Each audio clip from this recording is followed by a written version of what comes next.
Shalom jemaat Tuhan. Kita pantas bersyukur kalau kita masih ada sampai hari ini. Tuhan memelihara kita dengan keadaan baik-baik. Mari kita mendasari ibadah kita. Kita akan membaca Mazmur syukur kita dari Mazmur 35 ayat 27 sampai 28. Demikian kebenarannya. Biarlah bersorak-sorai dan bersukacita orang-orang yang ingin melihat aku dibenarkan. Biarlah mereka tetap berkata, Tuhan itu besar.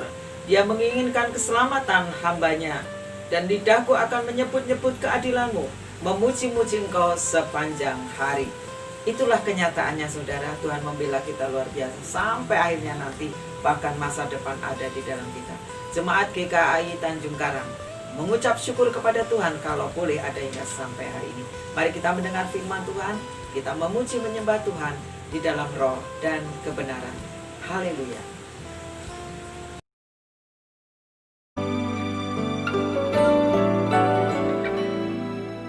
Tuhan, aku rindu. Tuhan, aku siap. Penuhi aku dengan roh-Mu. Ku rindu lawatan-Mu.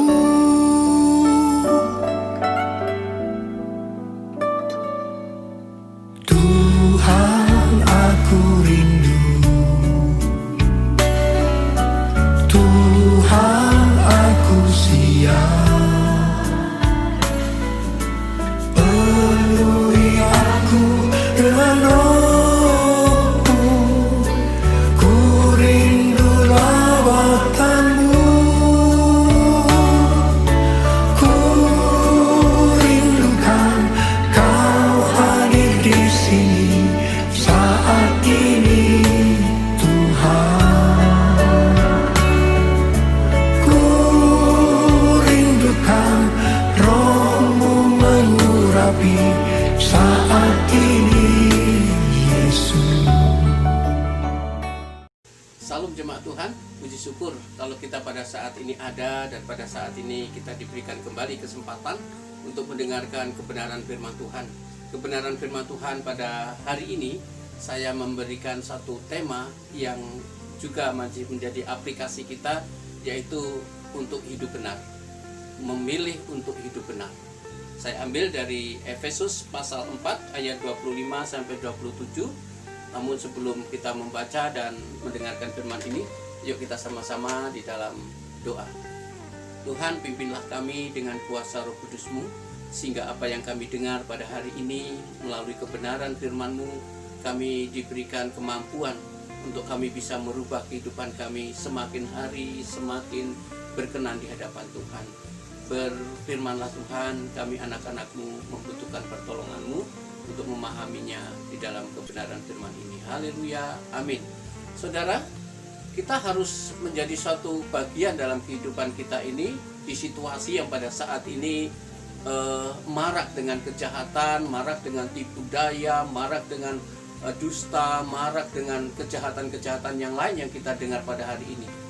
Dan kita harus menjadi bagian memilih untuk hidup benar di dalam pribadi kita, supaya orang-orang yang melihat kita pun memiliki satu kerinduan untuk hidup benar karena kita memulainya dalam kebenaran itu. Saya mau bacanya di dalam Efesus pasal 4 ayat 25 sampai 27. Demikian firman Tuhan.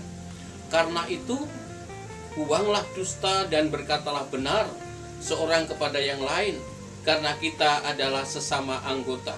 Apabila kamu menjadi marah, janganlah kamu berbuat dosa.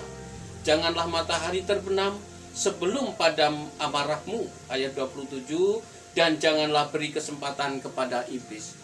Dari mulanya saudara, bahwa iblis itu tidak pernah diam, selalu bergerak mencari celah. Siapa yang membuka celah?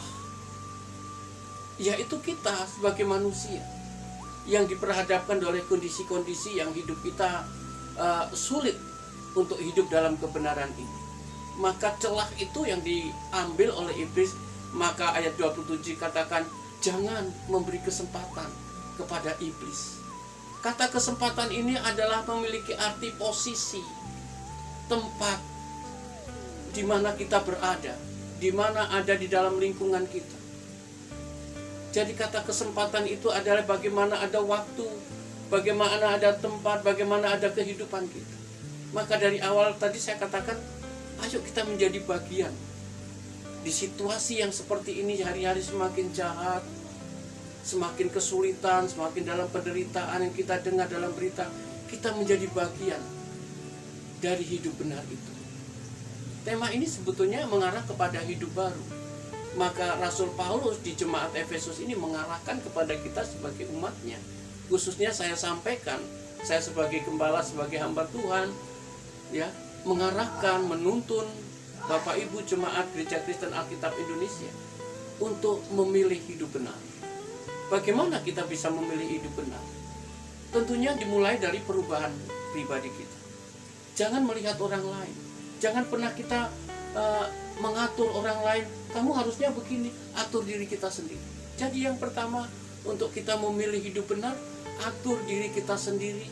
Sampai kepada posisi, kesempatan kita, ada kemapanan dari diri kita. Sehingga orang lain melihat kita ketika kita menasihati. Ayo, jangan berbuat seperti itu. Orang akan mengerti. Karena mereka melihat kita benar. Jadi dimulai dari diri kita sendiri untuk hidup benar itu. Dan bagaimana kita memilih untuk hidup benar di situasi yang kondisi seperti ini? Ya, saya selalu katakan dimulai dari ucapan kita. Dari ucapan kita. Ucapan yang menjadi berkat. Ya, ucapan yang menjadi berkat. Kemudian yang kedua dari sikap hidup kita. Dari sikap hidup kita, sikap yang menjadi berkat juga.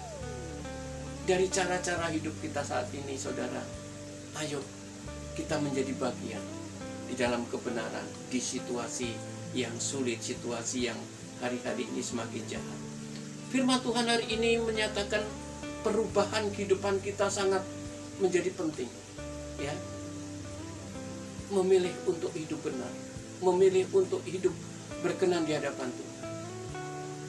Dan yang kedua, apa yang harus kita kerjakan selain kita menata kehidupan kita sendiri, menata kehidupan keluarga kita? Ayo kita belajar menata kehidupan keluarga kita. Dimulai dari kita sendiri tadi, ya. Yang kedua itu menata kehidupan keluarga kita. Kita akan dilihat oleh suami, dilihat oleh istri, dilihat oleh anak-anak. Ya, kalau kita berposisi sebagai papa, sebagai ayah, ya, minggu yang lalu saya katakan menjadi ayah yang memiliki kasih yang besar. Persoalan-persoalan anak, persoalan-persoalan istri, sang suami yang dituntut menjadi imam, mendoakan istri, mendoakan anak-anak. Dan kalau kita posisi sebagai istri, ya tunjukkan perubahan kehidupan kita yang mungkin dulu saya jadi istri yang, jangankan istri baik, jangankan istri yang taat dan istri yang tunduk, jauh dari itu. Tapi sekarang ketika saya sebagai gembala, sebagai pimpinan Gereja Kristen Alkitab Indonesia mengajak Bapak Ibu, ayo dimulai dari keluarga kita, peran suami dan istri adalah menjadi hal yang penting supaya anak-anak kita bisa tertata, bisa menjadi suatu panutan di tengah-tengah keluarga yang lain. Keluarga kita dimulai dari keluarga kita untuk merubah kehidupan kita. Ya, apa hubungannya dengan ayat 27? Jangan berikan kesempatan kepada iblis. Nah, di sini ini menjadi penting. Jadi ada banyak persoalan di tengah-tengah keluarga kita. Ucapan kita kadang-kadang menyinggung istri, ucapan kita menyinggung suami, ucapan kita menyinggung anak-anak, menjadi keributan. Bahkan marah kita terkadang tidak terkendali, dan marah kita berlarut-larut. Tidak ada yang mau mengalah, tidak ada yang mau memulai, menyapa, menegur. Mahal sekali kalau begitu, Bapak Ibu. Karena di situasi begitu, ingat, kita telah sadar atau tidak sadar membuka kesempatan untuk iblis masuk, mengolah pikiran kita, mengolah perkataan kita, mengolah perbuatan kita untuk kita melawan kehendak Tuhan. Jadi yang kedua, memilih untuk hidup benar, selain diri kita sendiri, kita mulai juga dari keluarga. Dan yang ketiga, saudara pasti tahu apa yang harus kita kerjakan untuk memilih hidup benar di situasi yang saat ini mengalami satu degradasi, penurunan moral, penurunan kejahatan dan sebagainya. Jahat semakin hari semakin jahat. Saudara lihat berita. Saya akhir-akhir ini juga mengalami satu bagian bagaimana saya berpikir, kok ada orang yang seperti ini jahat. Bayangkan Bapak Ibu, dunia di sekitar kita jahat. Kita membutuhkan pertolongan, yaitu Tuhan yang memberikan kekuatan kepada kita. Dan yang ketiga, apa yang harus kita kerjakan? Apa yang harus kita lakukan? Ayo kita menata kehidupan rohani kita, pribadi kita bersama keluarga kita. Dalam bahasa tren dalam kerohanian, membangun mesbah doa kita kepada Tuhan. Hanya itu iblis akan takut. Hanya itu iblis akan lari. Hanya itu. Dari kekuatanmu mengandalkan Tuhan, menghadirkan hadirat Tuhan setiap hari, iblis akan takut. Sehingga pasti hidupmu dituntun di dalam kuasa Roh Kudus, ada dalam diri pribadi-pribadi, dalam keluarga. Ayo menjadi bagian dalam kebenaran hidup ini. Dari mulai positif dalam berpikir, positif dalam berkata, positif dalam tindakan kita. Dari diri kita, dari keluarga kita. Karena apa?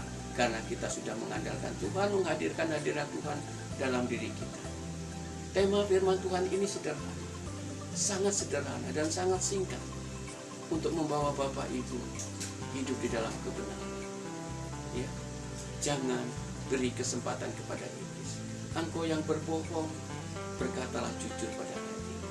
Kalau engkau yang pada saat ini berbuat jahat, mulailah engkau berbuat baik. Kalau engkau pada masa ini juga hidup melakukan hal-hal yang tidak berguna atau katakan sia-sia, hari ini manfaatkan kesempatan itu untuk hidup bersama Tuhan. Ya, Gereja Kristen Alkitab Indonesia akan diberkati, dimulai dari pribadi kita, dari keluarga kita, karena Tuhan campur tangan dalam diri kita. Amin. Mari kita berdoa. Tuhan Allah Bapa kami yang di surga, kami mengucap syukur atas kebaikan-Mu Tuhan yang mengarahkan hidup kami. Kami tidak akan memberikan kesempatan kepada iblis untuk tinggal, untuk hidup dan mengintai kami. Tetapi kami akan mengusir karena Roh Allah ada dalam diri kami. Dan kami adalah Roh Kudus, bait Allah. Terima kasih ya Bapa firman-Mu hari ini. Berkati bangsa kami Indonesia, berkati provinsi kami, kota, kabupaten di Lampung ini yang masa ini masih berstatus merah karena pandemi ini. Namun kami percaya dan kami rindu Tuhan oleh jamahan-Mu, perlindungan-Mu, Engkau memberikan kekuatan bagi kami. Provinsi dan kota kami diberkati. Kami berdoa juga untuk Gereja Kristen Alkitab Indonesia secara majelis umum, bahkan majelis daerah di seluruh Indonesia, secara khusus untuk MD Lampung. Berkati Pak Gatot dan jajarannya, jemaat dan seluruh yang ada di Lampung ini. Tuhan, Engkau adalah perisai kami dan pengharapan berkat-berkat dari kami. Berkati juga untuk keluarga masing-masing, khususnya Gereja Kristen Alkitab Indonesia di Tanjung Karang yang pada saat ini mengalami persoalan-persoalan kehidupan, baik keluarga, baik ekonomi, baik penderitaan, mungkin sakit, penyakit. Tuhan, di dalam nama Tuhan Yesus, oleh karena kuasa darah-Mu disembuhkan, diberikan solusi dan jalan keluarnya. Terima kasih ya Bapa. Tuhan, kami berdoa pada saat ini juga untuk persembahan yang kami persiapkan. Biarlah Tuhan Engkau terima sebagai ucapan syukur kami yang telah Engkau berkati. Biarlah gereja ini juga boleh dikembangkan, baik dalam pos pelayanannya maupun di dalam pelayanan-pelayanan yang ada secara kategorial. Terima kasih Tuhan, berkati remaja pemuda kami, anak-anak, bahkan dewasa, bahkan orang-orang yang lanjut usia. Di dalam nama Tuhan Yesus Engkau mengasihi dan memberkati. Ampunkan segala dosa pelanggaran kami. Rangkaian doa ini kami alaskan di dalam nama Tuhan Yesus yang sudah mengajar kami di dalam doa Bapa kami. Silakan jemaat melanjutkan doa Bapa kami. Amin. Saudara yang dikasih Tuhan, mari kita bangkit berdiri. Kita akan bersama-sama untuk menerima berkat daripada Tuhan. Arahkanlah hati dan pikiranmu dan tetap semangat karena Tuhan akan memberkatimu. Mari kita mengangkat tangan dan terimalah berkat-Nya. Kasih karunia dan damai sejahtera dari Allah Bapa di dalam Yesus Kristus, penghiburan serta penyertaan daripada Roh Kudus kiranya hadir bagi kami. Terpujilah Engkau Tuhan. Haleluya. Amin. Salam jemaat Tuhan, selamat hari Minggu. Ingat, saya ingatkan kembali, tetap semangat dan jaga kesehatan. Tuhan memberkati. Haleluya. Amin.